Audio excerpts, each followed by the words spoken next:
Pagbati po sa araw na ito na punong-puno muli ng kababalaghan. Atin pong tunghayan ang liham kasaysayan ng isa nating taga-subaybay. Narito po ang kanyang sariling karanasan. Hindi ko malilimutan ang araw na nakilala ko si Ana. Siya ay napakaganda, may mahabang itim na buhok at mga mata na parang naglalaman ng mga sikreto ng buhay. Nagsimula ang aming kwento ng pag-ibig na parang kahit kakaiba, ay puno ng tawanan, malalalim na usapan sa gabi, at mga romantikong hapunan. Hindi ko akalain na dadalhin kami ng aming pag-ibig sa madilim at nakakatakot na landas na hindi ko inaasahan. Nangyari ang lahat noong isang gabi ng tag-init nang humiling ako kay Ana na ibahagi ang kasaysayan ng kanyang pamilya sa akin. Inimbitahan niya ako sa kanilang tahanan na nakatago sa kalaliman ng isang liblib na nayon dito sa Pilipinas. Habang kami ay nakaupo sa kanilang harapang terasa, sinimulan niyang ikwento ang isang sumpa na nakadikit sa kanyang pamilya sa loob ng mga henerasyon. Sila ay mga aswang, mga nilalang na sa alamat ng mga Pilipino ay kilala sa kanilang malupit na pagnanasa sa laman ng tao. Ang kauna-unahan na biktima ng sumpa na ito ay ang lola ni Ana. Ayon sa alamat, nakipagkasundo ito sa isang masamang entidad na nagbigay sa kanya ng kapangyarihan na magpalit ng iba't ibang anyo, kahindik-hindik na lakas, at isang hindi mapigilang pagnanasa sa mga bahagi ng tao.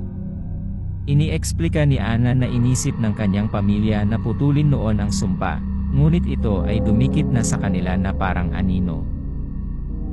Habang si Ana ay nagkukwento ng kanilang madilim na kasaysayan, may malamig na simoy ng hangin na bumabayo sa aking balat, pero kinikilala ko lamang ito bilang pamahiin.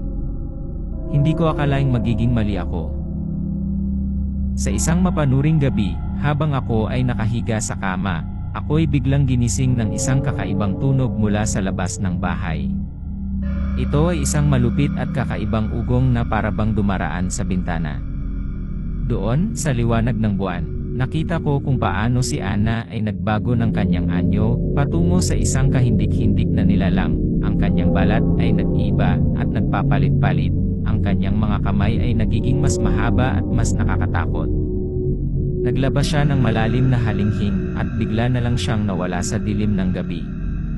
Napuno ako ng takot nang maunawaan ang totoo. Ang kasintahan ko ay isang aswang. Natakot at hindi alam kung ano ang gagawin, nagtungo ako sa pamilya ni Ana para sa mga kasagutan. Inilahad nila na si Ana ay desperadong nagtatangkang labanan ang kanyang sumpa, ngunit napilitang sumuko sa mga pagnanasa nito.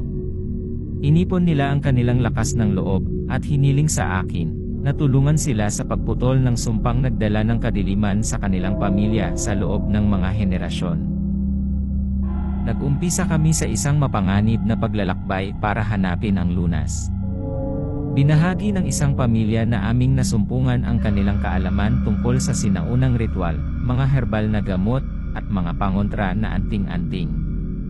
Nakipag-ugnayan rin kami sa mga manggagamot at mga leader sa espiritual. Lahat ng ito ay sa pag-asang maliligtas si Ana mula sa hawak ng masamang sumpa. Sa kabila ng mga pagsubok na ito, ang dalawang anyo ni Ana ay palaging nagbabalat kayo sa mga sandali na kami ay magkasama. Kami ay patuloy na naghanap at nakaranas ng mga nakakatakot na pagtugon mula sa iba pang mga aswang, mga nilalang na dating kamag-anak ni Ana na ngayon ay naglalakbay upang siya'y kanin. Ito'y isang masamang karanasan, patuloy na kami nasa pagtakbo at lumalaban sa mga masasamang puwersang humahabol sa amin. Ngunit sa kabila ng dilim, may naganap na kamanghamanghang bagay. Ang pagmamahal ni Ana para sa akin ay nanatiling matatag, parang liwanag sa aming nakakatakot na paglalakbay. Ang kanyang determinasyon na malampasan ang kanyang sumpa ay tumagos sa aking puso, at ako'y determinadong tulungan siya. Sa aming paghahanap para sa lunas, natuklasan namin ang isang sinaunang orasyon na kung ito ay maayos na maisasagawa, ay maaaring pumutol ng sumpa. Kinakailangan ng ritual ng isang makapangyarihang sakripisyo, isang sakripisyo na handa nang gawin ni Ana.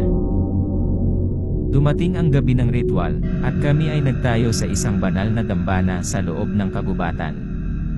May malupit na tensyon sa hangin, habang kami ay nag-aalay ng orasyon na nasubukan at naisagawa na mula sa mga unang henerasyon. Iniaalay ni Ana ang kanyang sarili bilang sakripisyo, at nang ang huling mga salita ng orasyon ay nasambit, isang bigla na lamang malakas na liwanag ang bumalot sa kanya. Pagkaalis ng liwanag, si Ana ay nagsusumiklab sa harap ko, at ang mga mata niya ay hindi na puno ng kadiliman. Ang sumpa ay natanggal na, at siya ay malaya na mula sa malupit na hawak ng pagiging aswang.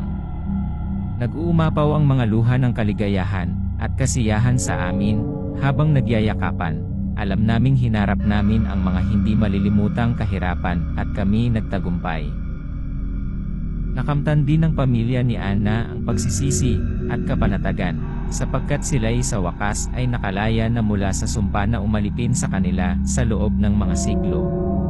Laban sa kadiliman, sa pamamagitan ng pagmamahal, sakripisyo, at ng matibay na samahan na mayroon kami, nawasak ang sumpa. Ang aming kwento ng pag-ibig ay nagdala sa amin sa kapangyarihan ng kadiliman, ngunit ito rin ay nagpamalas ng di mabilang na kapangyarihan ng pag-ibig at determinasyon. Nagbalik kami sa aming pangkaraniwang buhay, may mga sugat mang natamo mula sa aming mga karanasan, ngunit mas malakas at matatag na kaysa dati.